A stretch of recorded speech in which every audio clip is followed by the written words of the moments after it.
Hello everyone, chicken gravy curry ఇంత సులువా అనుకుంటారు. ఈ రెసిపీ చూస్తే ఇలా చేస్తే ఎవరికైనా నచ్చి తీరాల్సిందే, అంత బాగుంటుంది. ఫస్ట్ స్టవ్ వెలిగించుకోవాలి. తర్వాత గిన్నె పెట్టుకొని తగినంత ఆయిల్ వేసుకొని దానిలోకి బిర్యానీ సామాన్లు వేసుకోవాలి. తరిగి పెట్టుకున్న ఉల్లిపాయలు, పచ్చిమిర్చి వేసుకోవాలి.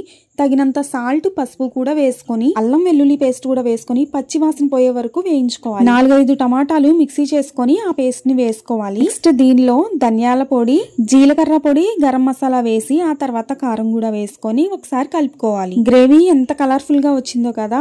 నెక్స్ట్ ఏంటి అంటే కడిగి పెట్టుకున్న చికెన్ ని వేసుకోవాలి. సరిపడినంత ఉప్పు వేసుకోవాలి. ఇక్కడ నేను రాక్ సాల్ట్ అయితే వేసా. తర్వాత మూత పెట్టుకొని 10 నిమిషాలు ఉడికించుకొని ఆ తర్వాత పెరుగు వేసుకొని మొత్తాన్ని ఒకసారి కలుపుకోవాలి. కొంచెం సేపు ఉడికించుకొని ఫైనల్ గా కాస్త కసూరి మేతి, కాస్త కొత్తిమీర కూడా వేసుకొని స్టవ్ ఆఫ్ చేసేసుకోవడమే. చికెన్ గ్రేవీతో ఈ చికెన్ కర్రీ చాలా బాగుంటుంది. తప్పకుండా ట్రై చేయండి. ఈ వీడియో నచ్చితే లైక్, షేర్, సబ్స్క్రైబ్ చేయండి. Thank you, bye.